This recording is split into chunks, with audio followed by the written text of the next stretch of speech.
अगर बूना बशद ही जमाज आदमियत लहमो शाहमो पशते निस आदमियत जुजरे जाए दोस्ते निस।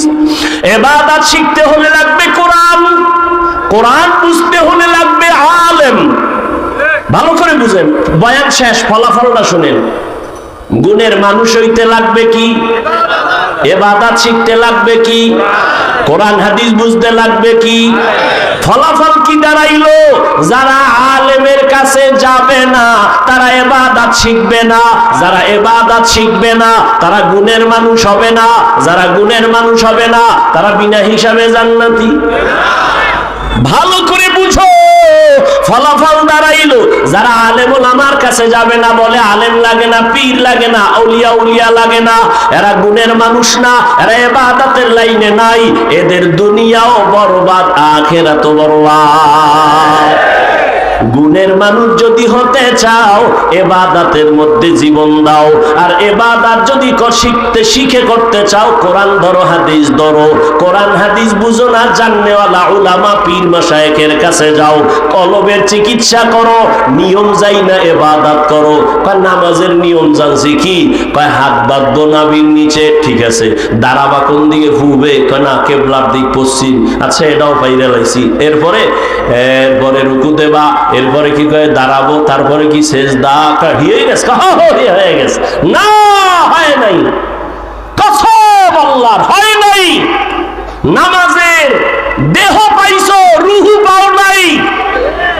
নামাজের দেহ আরকান আহকাম এটা পেয়েছো, কিন্তু রুহু যদি পেতে হয় আল্লাহর খাঁটি ওলি ছাড়া নামাজের রুহু পাওয়া যাবে না, যাবে না, যাবে না। নামাজের রুহু কি? আনতা আবুদাল্লাহ কান্নাকা তারা ফাইন লাম তাকুন তারা ফাইন্নাহু ইয়ারাক। নামাজে যখন তুমি দাঁড়াও আল্লাহকে দেখে দেখে তুমি সিজদা করিও।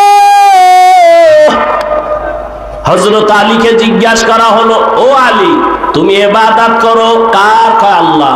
কয় ওই আল্লাহরে দেখছো নি? হযরত আলী বলেন, আমি যে আল্লাহকে দেখি না সে আল্লাহর ইবাদত করি না। আল্লাহকে দেখে ইবাদত করা, এটা হলো নামাজের রুহু।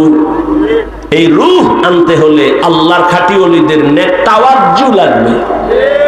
কি লাগবে? তাহলে গুণের মানুষ হইতে লাগবে ইবাদত, ইবাদত শিখতে লাগবে কি? আল্লাহ এদিকে ইঙ্গিত করে বলেন, আর রহমান আল্লামাল কোরআন খালাকাল ইনসান। আমি আগে কোরআন শিখাইছি, তারপরে মানুষ বানাইছি। অর্থাৎ যারা কোরআন হাদিস অনুযায়ী শিখা ইবাদত করবে তারা গুণের মানুষ। আল্লাহ এদিকে ইঙ্গিত করে বলেন, আমি আগে মানুষ বানাই নাই, আগে কোরআন শিখাইছি তারপরে মানুষ বানাইছি। আল্লাহ গুণের মানুষ হওয়ার তৌফিক দান করেন। নামাজের রুহু নেওয়া লাগবে নি?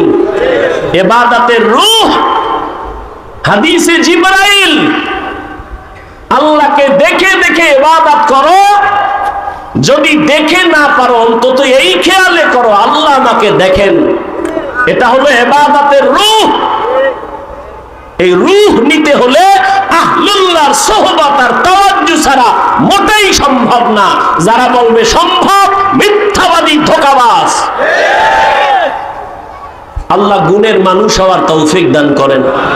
সুবহানাল্লাহি ওয়া বিহামদিহি সুবহানাকাল্লাহুম্মা ওয়া বিহামদিকা আশহাদু আল্লা ইলাহা ইল্লা আনতা আস্তাগফিরুকা ওয়া আতুবু ইলাইক। আখিরি দোয়ায় আপনাদের সবাইকে শরীক হয়ে যাওয়ার তৌফিক দান করেন। ধৈর্যের সাথে বসবেন, উঠা বসা করবেন না।